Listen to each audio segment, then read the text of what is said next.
परंतु रामायण के अंदर बड़ा सुंदर संकेत दिया गया है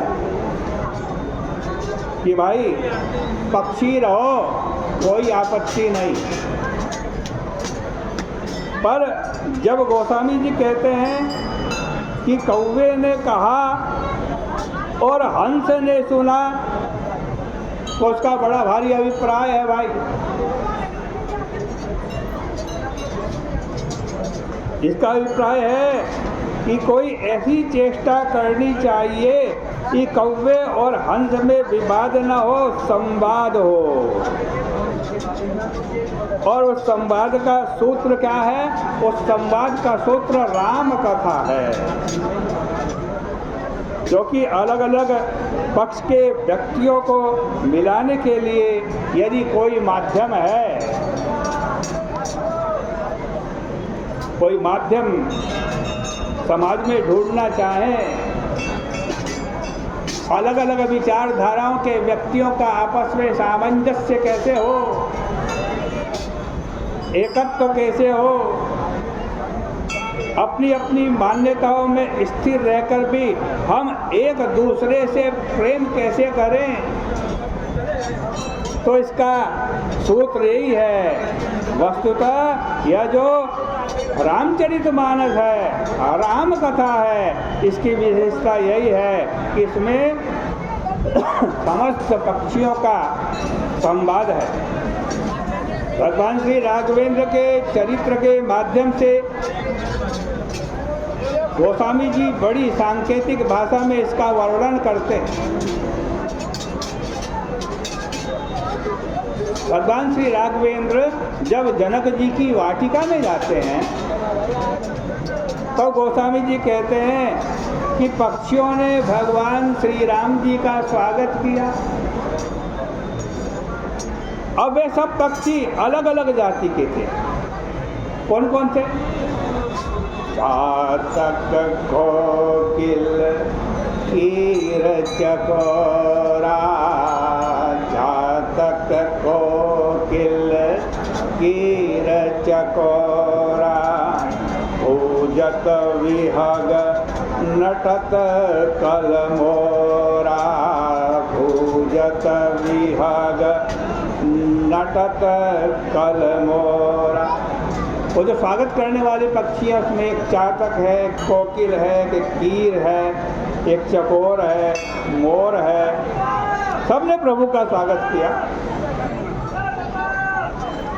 लेकिन गोस्वामी जी ने सबका इस रूप में सामंजस्य किया कि चातक, कोकिल, कीर, मोर, चकोर आदि जो पक्षी हैं ये सब ऊंची जाति के पक्षी माने जाते हैं।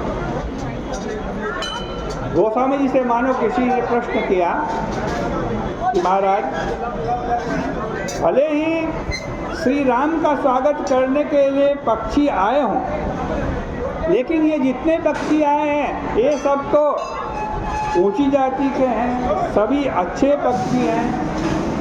परंतु संसार में बुरे पक्षी भी होते हैं।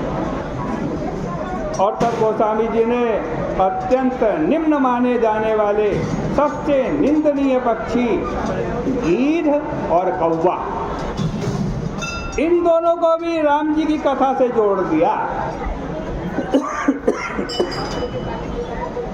गीध का राम कथा से जुड़ जाना, इसको यदि सांकेतिक भाषा में कहें तो यूँ कह सकते हैं कि गीध के पक्ष का सदुपयोग हो गया। रामायण की भाषा को समझने के लिए एक शैली है।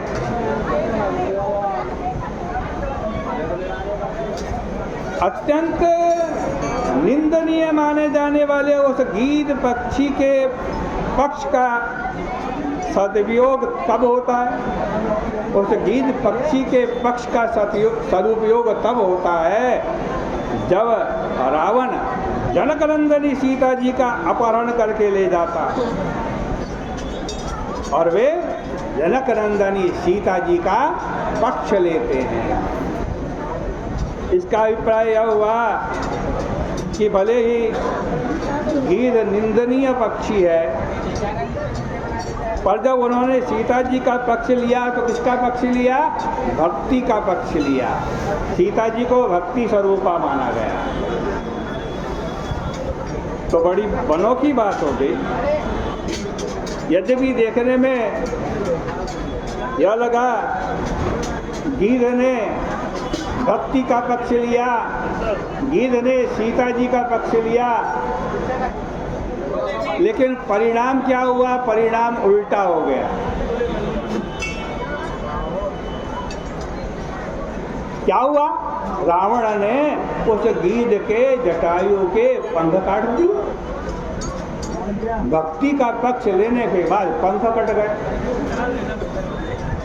रावण का तात्पर्य है कि तूने सीता जी का पक्ष लिया तो तू पक्ष लेने का फल भोग, मैं तेरा पक्ष ही काट देता हूँ। जब पक्ष ही नहीं रहेगा तब तो किसका पक्ष लेगा? लोगों को लगा कि भाई ये तो बड़ा बुरा हुआ, गीध ने तो सीता जी का पक्ष लिया और उसके पंख कट गए। किसी ने गीधराज से पूछा, अरे तुमने सीता जी का पक्ष लिया, भक्ति का पक्ष लिया, तुम्हें क्या मिला? तुम्हारे पंख कट गए। तुम्हारे पंख कट गए। रावण के सामने आप हार ही गए।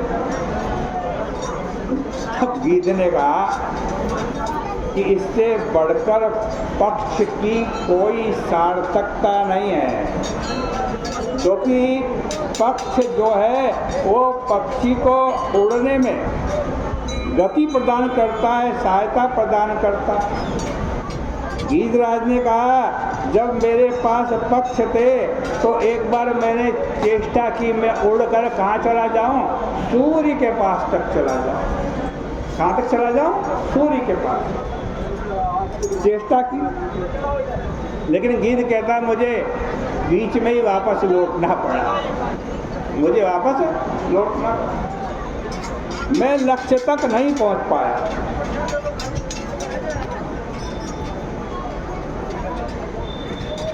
पर जब रावण ने मेरा पंख काट दिया, मेरे पक्ष काट दिए, तब तो बहुत बढ़िया स्थिति हो गई। तब बहुत बढ़िया स्थिति हो गई। क्या हुआ है? जब गीधराज के पंख कट गए, वो पंख कटे हुए तड़प रहे थे, मृत्यु के सन्निकट थे, बड़े व्याकुल थे। तब क्या हुआ? तो उसी समय उस गीध के पास भगवान राम जी पहुंच गए। राम जी आए ही नहीं, राम जी ने उसको गोदी में बिठाया। तो गीधराज ने कहा कितना अंतर पड़ गया। अगर मेरे पास पक्ष होता तो मुझे प्रभु के पास उड़ करके जाना पड़ता, पर जब पंख कट गया तो प्रभु को हमारे पास आना पड़ा। इससे बढ़कर पक्ष का सदुपयोग और क्या हो सकता है? मैंने पक्ष खोया नहीं, परंतु भगवान ने ही मेरा पक्ष स्वीकार कर लिया। यही तो पक्ष की सार्थकता है। तो चातक कोकिल कीर चकोर ही नहीं, गीध जो अत्यंत निम्न पक्षी माना जाता है, वह भी अपने पक्ष का सदुपयोग कर सकता है भक्ति से जुड़कर। यही रामायण में बताया है। आज की चर्चा का यही विराम करेंगे। कल को फिर शाम को